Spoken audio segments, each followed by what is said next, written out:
o nosso boa tarde, que possamos elevar o nosso pensamento ao nosso Pai maior, a Deus, o nosso Criador, fonte de toda a vida, fonte de toda a sabedoria, inteligência suprema no dizer dos Espíritos, e que Ele possa interferir na nossa inteligência menor e em desenvolvimento, para que a nossa reflexão seja proveitosa, que o estudo, que a meditação, que as orações que faremos essa tarde, elas possam nos orientar, possam nos guiar por este caminho que devemos seguir, o caminho proposto pelo Cristo. O que significa ser cristão? Quais os desafios? O que efetivamente precisamos fazer para merecermos esse título de cristãos? Título que normalmente nos atribuímos. A grande maioria, em especial aqui no Brasil, a grande maioria dos habitantes se denominam cristãos. Mas o que é efetivamente ser cristão? Antes de nós respondermos esse primeiro questionamento, algumas questões que precisamos trazer. E a primeira delas é sobre a necessidade de seguir Jesus. Será que precisamos efetivamente seguir Jesus? Se precisamos efetivamente ser cristãos para atingir os nossos anseios, os nossos objetivos? Será que precisamos seguir Jesus para, se queremos ser felizes, se queremos ter paz? E é o próprio Mestre que vai nos responder em toda a sua exemplificação, através dos seus ensinos, através do seu exemplo. E ele se coloca exatamente nessa condição de caminho. Caminho para a vida, caminho para a felicidade, caminho da salvação. Vai também nos dizer que ele é a luz do mundo. E se efetivamente queremos fugir das trevas, da ignorância, nós precisamos segui-los. Porque aquele que consegue seguir Jesus não andará nas trevas. Então Jesus é o nosso mestre, o nosso modelo, o nosso guia, e nós não temos outra alternativa a não ser seguir o seu exemplo, seguir os seus ensinos. E a doutrina espírita vem trazer Jesus, resgatar Jesus na sua pureza originária e nos colocar como um modelo mais perfeito, como muito bem foi observado por Allan Kardec em comentário que ele faz na questão 625 do Livro dos Espíritos, dizendo que Jesus é para o homem o tipo de perfeição moral a que pode aspirar a humanidade terrena. Então esse é o nosso modelo, essa é a nossa referência. Deus nos oferece como o mais perfeito modelo. E a doutrina que ele ensinou é a mais pura expressão de sua lei, ou seja, a lei divina, porque ele foi o ser mais puro que já apareceu na Terra. Então Jesus veio exatamente nos trazer, exemplificando as leis maiores, as leis divinas. Também, então, está muito claro que nós não temos outra alternativa a não seguir esse modelo, a seguir essa lei. Se queremos progredir, se queremos evoluir, se queremos efetivamente sermos felizes, se queremos ter paz. Também uma outra questão que é importante colocarmos sobre a origem dessa denominação. De onde surgiu essa ideia dos seguidores de Jesus serem chamados de cristãos? Relata Emmanuel no livro Paulo e Estevão que o apóstolo Pedro, juntamente com Tiago, João e Felipe, após a crucificação de Jesus, eles fundaram a Casa do Caminho, que era tida como a primeira igreja, a primeira obra de assistência social. E lá eles atendiam os enfermos, atendiam as pessoas, estudavam e pregavam o Evangelho de Jesus, baseado nas anotações de Mateus, que era o único registro que existia na época. Então as pessoas que colaboravam nessa organização, que seguiam Jesus, eles eram chamados de homens do caminho. Era essa a denominação. Não existia ainda, não havia ainda esse título de cristãos. Isso foi acontecer bem mais tarde, já quando Saulo de Tarso, já convertido ao cristianismo, já estava colaborando no núcleo de Antioquia, que era um dos núcleos mais importantes do cristianismo, além da igreja de Jerusalém. Lá, um dia eles receberam a visita de Lucas, um médico que estava interessado nas notícias, nas informações, tudo que se comentava a respeito de Jesus. E quando ele vai se despedir da primeira visita que faz, ele vai fazer uma sugestão interessante, dizendo que Irmãos do Caminho não representava aquilo que efetivamente deveria representar para os seguidores de Jesus. Então ele sugere que os seguidores do Cristo passassem a chamar-se de cristãos. E a assembleia, após uma assembleia daquela igreja, todos aprovaram esse nome, e a partir daí, todos aqueles que seguiam Jesus passaram a ser chamados de cristãos. Mas o que significa ser cristãos? Será que basta apenas dizer que eu sou cristão? Será que basta apenas eu adotar uma religião? Será que basta apenas eu acreditar em Jesus, adotar Jesus como o meu Salvador? Seguir Jesus não significa que precisemos passar pelos sofrimentos dos primeiros cristãos, que a história nos relata com cores muito fortes, tudo aquilo que passaram os cristãos, sendo apedrejados, jogado para os leões serem devorados. Paulo de Tarso relata que os cristãos precisavam se esconder para estudar o Evangelho.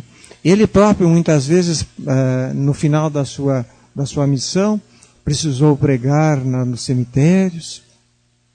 Então, nós não precisamos mais passar por essas dificuldades, por essas lutas, enfrentar esses obstáculos. Mas qual é o desafio do cristão da nossa época, da nossa realidade? Certamente que não são mais as feras de fora.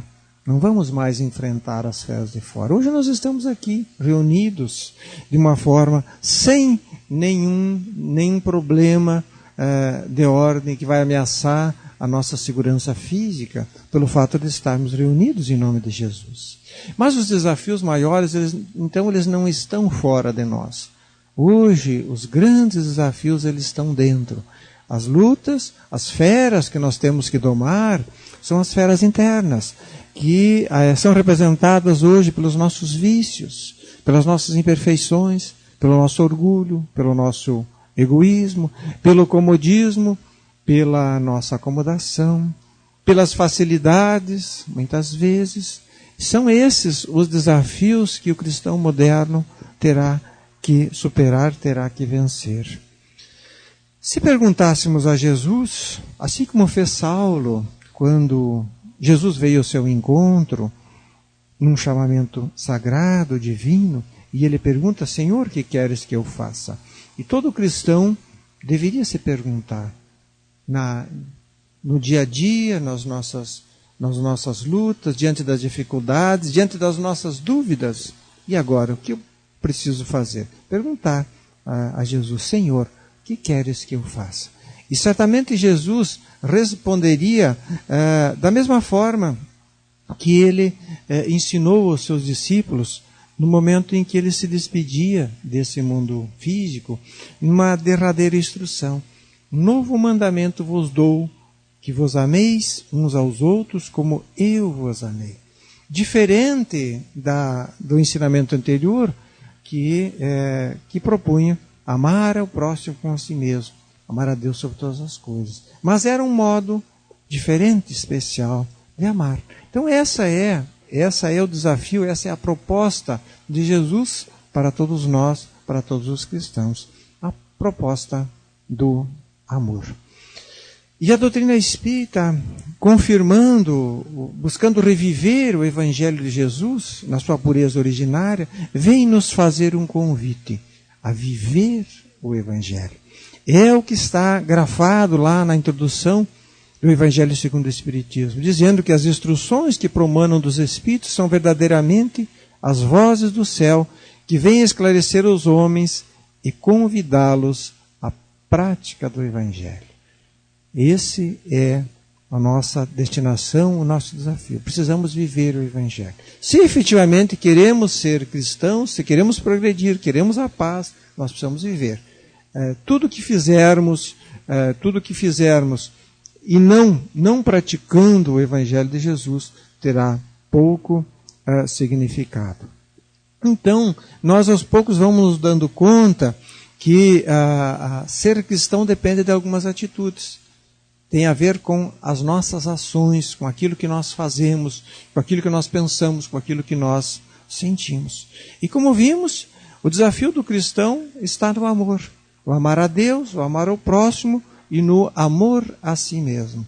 Vamos tentar conversar um pouco mais sobre isso, vamos tentar entender um pouco mais o que significa amar a Deus. Porque nós sabemos, efetivamente, já compreendemos essa necessidade. Mas por que nós temos a dificuldade da vivência, da prática? Muitas vezes nos falta, não é boa vontade, às vezes nos falta, o entendimento, claro, do que seja efetivamente amar a Deus, amar ao próximo e amar a si mesmo.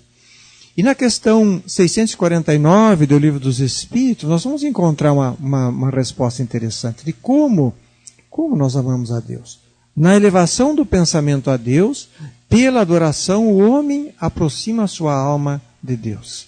Então, significa que adoração a Deus pelo pensamento, pelo sentimento. Nós elevamos a nossa alma. A verdadeira adoração é do coração, ou seja, do sentir. Muito importante, em todas as vossas ações, lembrai-vos sempre de que o Senhor vos observa.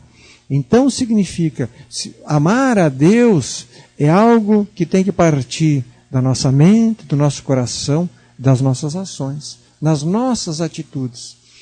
Nós vamos estar amando a Deus vivendo a sua lei, praticando a sua lei. Essa é a única forma de nós cumprirmos com esse mandamento, o amar a Deus. Como que nós devemos amar ao próximo?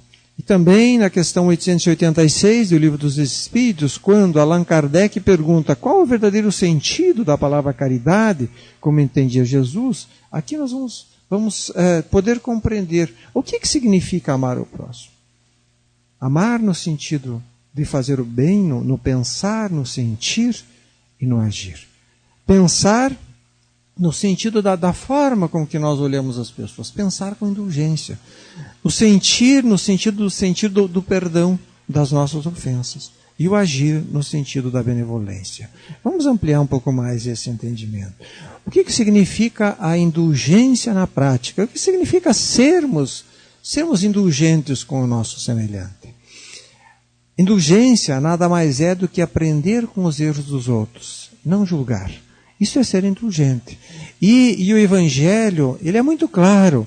Ele vai dizer que nós não estamos impedidos de observar os erros alheios. Não estamos impedidos.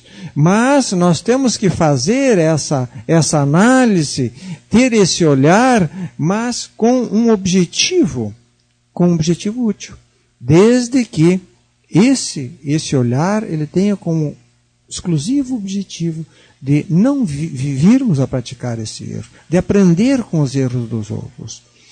Buscar agir com indulgência, buscar entender as razões do nosso próximo, é tentar nos colocar no lugar do outro. Se eu estivesse no lugar do outro, será que eu não faria da mesma forma? E é importante que ser indulgente não é ser conivente com o erro. E aqui nós temos que separar. Tem duas coisas bem distintas que talvez isso nos ajude a entender a indulgência. Nós temos que separar a figura da pessoa da atitude. Que a indulgência ela é em relação à pessoa, ao ser que cometeu o equívoco. A indulgência não é em relação ao erro, mas em relação à pessoa. Isso também se aplica na questão do perdão, na questão da benevolência. Indulgência nada mais é, por exemplo, do que não falar mal das pessoas. Buscar ver o bem, buscar destacar, ressaltar as coisas positivas, porque todas as pessoas têm coisas positivas. O que significa o perdão na prática? O perdão para a maioria de nós ainda não é o esquecimento. Porque talvez ainda não estejamos nessa condição de atingir essa plenitude do perdão, de esquecer as ofensas. O perdão para nós, para a nossa realidade, aquilo que é possível para nós é, por exemplo, não desejar o mal para aquele que nos ofendeu. Isso é o caminho do perdão. Não opor obstáculo à reconciliação, não sermos nós os obstáculos para que aconteça a reconciliação. Perdão é um processo, é uma construção. Não basta eu dizer eu perdoo, mas eu tenho que remover dentro de mim todo e qualquer sentimento, todo e qualquer obstáculo que possibilite a reconciliação. Que eu possa eliminar dentro de mim todo e qualquer desejo de revide, desejo de que aconteça algum mal com aquele que nos ofendeu. O que significa a benevolência na prática? E aí nós podemos perguntar se nós estamos em dúvida. No meu lugar, como Jesus agiria? Se muitas vezes nós temos dúvidas, o que eu faço nessa situação? Que decisão eu tomo? Que escolha eu tomo? Nós perguntamos e certamente nós vamos ter a resposta. Benevolência nada mais é adotar esse paradigma de ser bom com as pessoas, independente das pessoas e em todas as circunstâncias. Como agia Jesus? Jesus tratava bem todas as pessoas. Isso é um exercício, isso é uma prática. Saber falar, saber calar, isso é ser benevolente. Aliás, cada vez eu chego mais à conclusão que nós precisamos desenvolver essa habilidade de calar.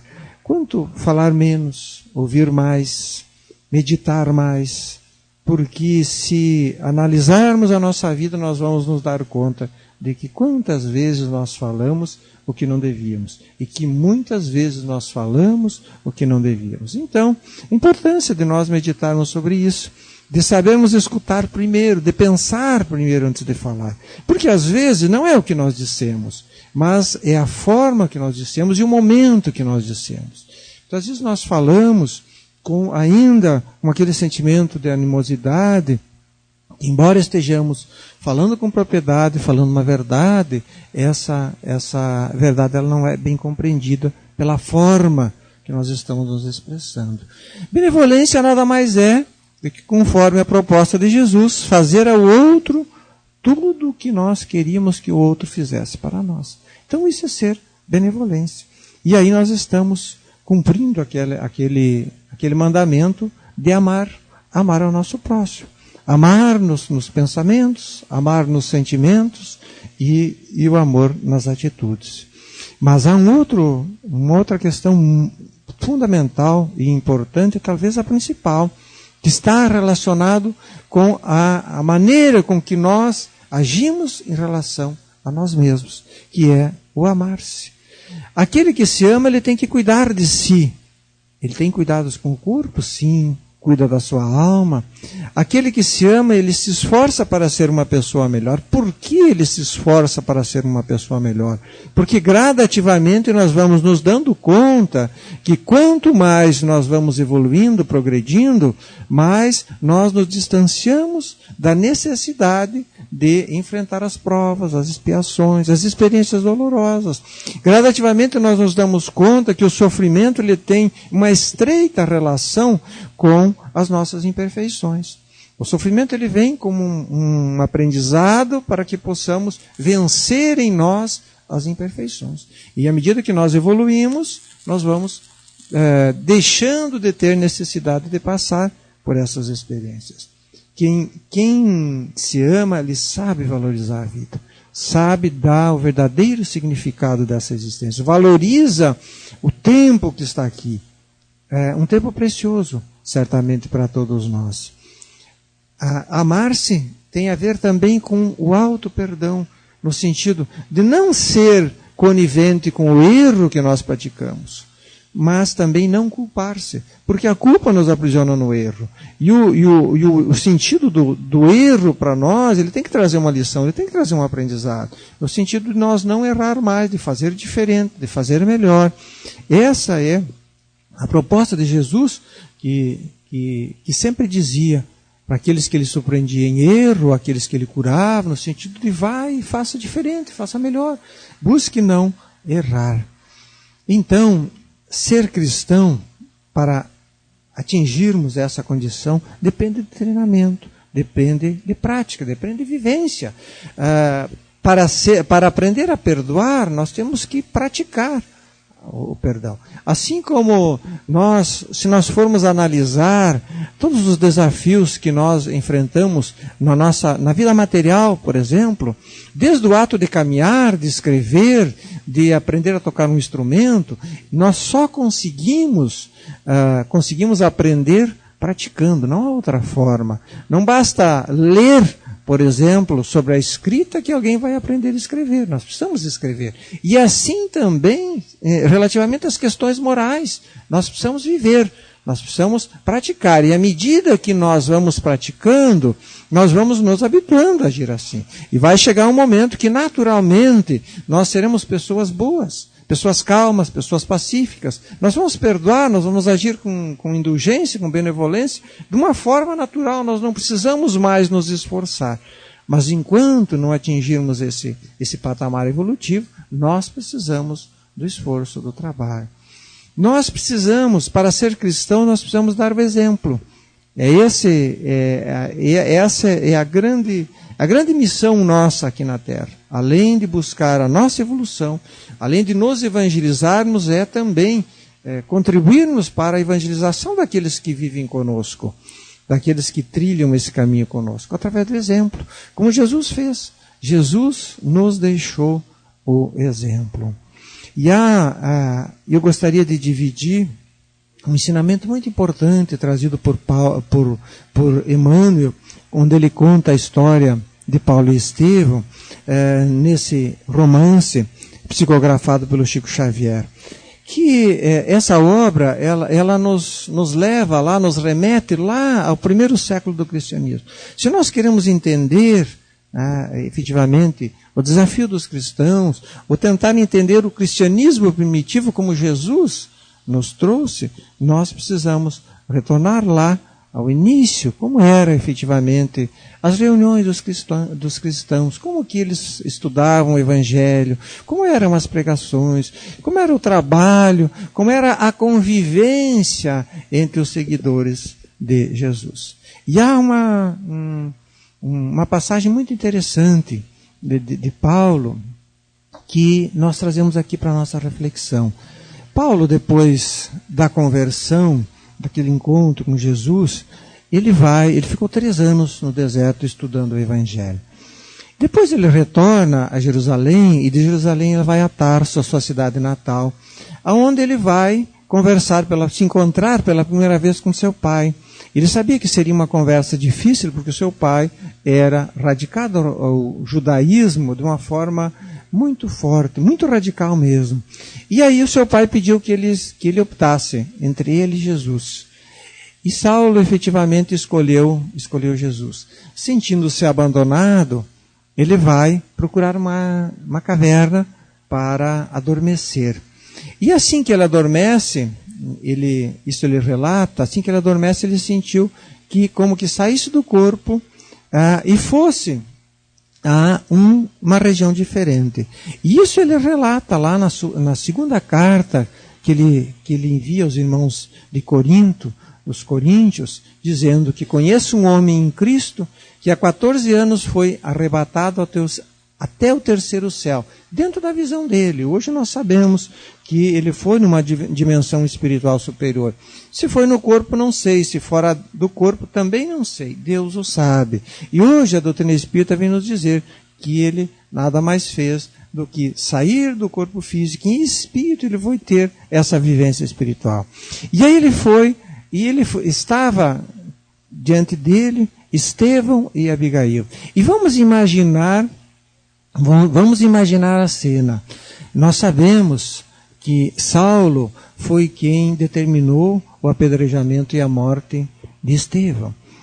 Nós sabemos que depois da morte de Estevão, ele ficou sabendo que Estevão e Abigail eram irmãos. E ele abandona a noiva amada. E ela, tomada de profunda tristeza, ela adoece gravemente e vem e morre. E ele sentia-se profundamente amargurado por isso, porque ele sentia-se culpado da morte da Abigail. E ele viu que ali todos os seus sonhos da mocidade, de ter um lar, de ter uma família, de ter os filhos, ruíram pelas suas atitudes, porque a essas alturas ele já tinha se dado conta do seu equívoco. Então estava ali, diante de Estevão e Abigail. E, naturalmente, ele quis explicar-se, quis justificar-se, que era a primeira oportunidade que ele estava tendo daquele encontro espiritual. Falar das dificuldades, das lutas que ele estava enfrentando, como todos os cristãos enfrentam quando estão iniciando uma jornada de autotransformação, de iluminação. E Abigail pergunta para ele, estaria desalentado quando a tarefa apenas começa? Passando uma lição de ânimo, de coragem, e ele começa intimamente tentar dizer para ela o meu sonho de ter uma família, de ter um lar, e ela vai dizer, não nos falta um lar, nós temos os filhos do Calvário, que eram os sofredores, aqueles que eram os seguidores de Jesus que sofriam as perseguições. Não te entregues ao desalento, Jesus enviará os que possam concordar contigo. E nós também, como cristãos, muitas vezes nos sentimos desanimados, nos sentimos desencorajados. E nós vamos lembrar dessa mensagem de Abigail para Saulo, que Jesus também vai enviar aqueles que possam nos ajudar, que possam nos apoiar. E ele, quando percebe que Estevão e Abigail faziam menção de afastar-se, de despedir-se, e ele intimamente ainda formulava muitas questões, porque ele estava angustiado, não sabia como ele levaria adiante a sua missão. Abandonado que estava pelos amigos, sem recursos, não sentia ainda a altura na dimensão da tarefa. E ela vai dizer, e perguntar então para ela, que fazer para adquirir a compreensão perfeita dos desígnios do Cristo? E ela responde, ama, respondeu Abigail. Sim, e ele começa a pensar que efetivamente Jesus recomendou que amássemos até os inimigos. Mas ele pergunta, mas como que eu posso desenvolver em mim a dimensão, essa dimensão do amor? Como fazer para que a alma alcançasse tão elevada expressão de esforço com Jesus Cristo? Então ela responde, trabalha, esclareceu a noiva amada. E ele então começa, naquele diálogo íntimo que ela compreendia, conseguia ouvir, ele pensava, sim, precisamos trabalhar para nos desenvolver intimamente. É a tarefa do nosso autodesenvolvimento. Mas ele pensava, mas que providência adotar contra o desânimo destruidor? Porque ele, embora a preparação, os 3 anos de estudo, de trabalho, e ele ainda não se sentia encorajado o suficiente. E ela vai dizer, espera, disse ela, como quem deseja esclarecer que a alma deve estar pronta a atender o programa divino. Esse é o desafio do cristão. Não atender os nossos interesses, mas sempre pensar, qual é o programa divino para a minha vida? O que Jesus espera de mim enquanto cristão? Qual é a minha missão aqui na terra? E ele pergunta, mas como conciliar as grandiosas lições do Evangelho com a indiferença dos homens? E ele via que os israelitas estavam apegados à lei de Moisés. E ele não conseguia entender como a mensagem do Cristo não pudesse tocar aqueles corações endurecidos. Por outro lado, ele via também os seguidores do caminho, que muitas vezes fugiam dos gentios, já que Paulo foi denominado o apóstolo dos gentios, que lutou muito para que eles também, os gentios, pudessem participar das pregações. Os cristãos submetiam-se a práticas que não eram do cristianismo, mas do judaísmo. Então ele se questionava, ele se conflitava muito com isso. E Abigail então vai dizer, com mais ternura, perdoa. Então, ama, trabalha, espera e perdoa. Relata Emmanuel que ele retorna ao corpo físico e faz um compromisso, firma ali um compromisso, que guardaria para sempre o programa de Abigail. Amor a tudo e a todos, o trabalho ativamente, a esperança contra desejos ansiosos e inquietos e o perdão para esquecer a incompreensão alheia. E a história nos conta que ele conseguiu com esse programa, com essa proposta de trabalho, conseguiu vencer. quando estava próximo ao fim da sua jornada, ele escreve aos Gálatas: eu vivo, mas já não sou eu, é o Cristo que vive em mim, como a dizer que hoje já consigo viver integralmente os ensinamentos de Jesus. Que nós também possamos um dia chegar a essa condição e dizer: hoje eu vivo, mas não sou mais eu que vivo, é o Cristo que vive em mim, na medida em que já vamos conseguir viver na plenitude todos os ensinamentos de Jesus e em todos os momentos. E quando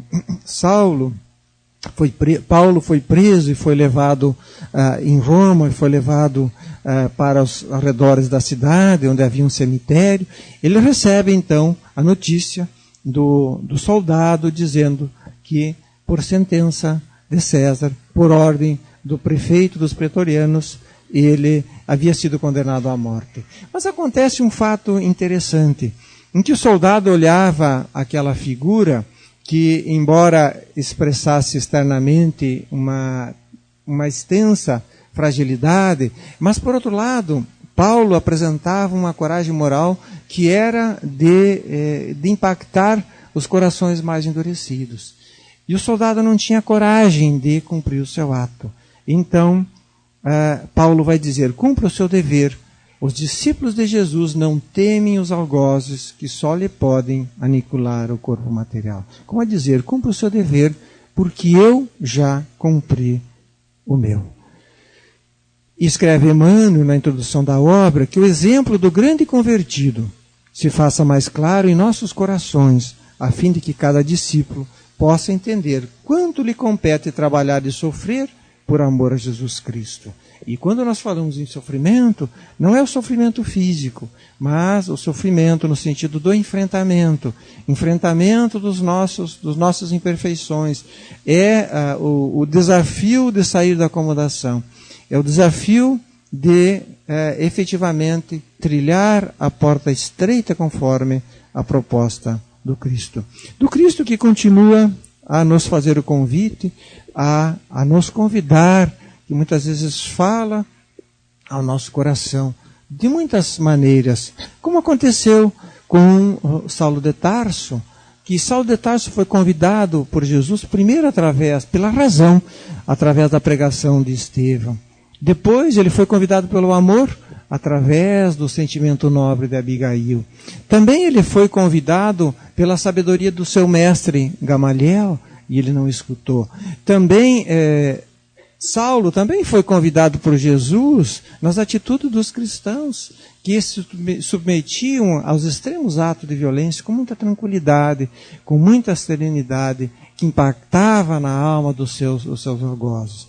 E Jesus também continua a nos chamar de muitas formas. Jesus também nos manda um Ananias que vem nos abrir os olhos, que nos vem abrir os olhos para a verdadeira vida, para o sentido da vida, o sentido da existência.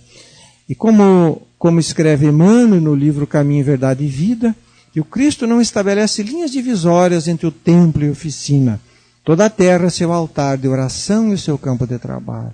Então, meus amigos, meus irmãos, ser cristão é buscar viver os ensinamentos de Jesus na sua plenitude, em todos os instantes da nossa existência, não só no templo, mas na nossa vida, seja em pensamento, seja em sentimento, seja em atitude. Só assim nós podemos dizer que somos cristãos, independente da religião que escolhemos, independente do caminho que nós trilhamos. Nós precisamos viver Jesus.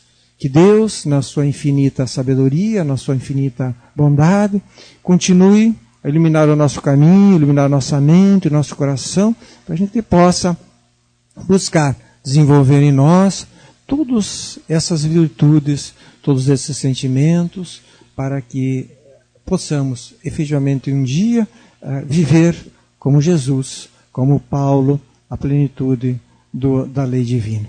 Obrigado pela atenção, que a paz do Mestre amigo esteja sempre conosco.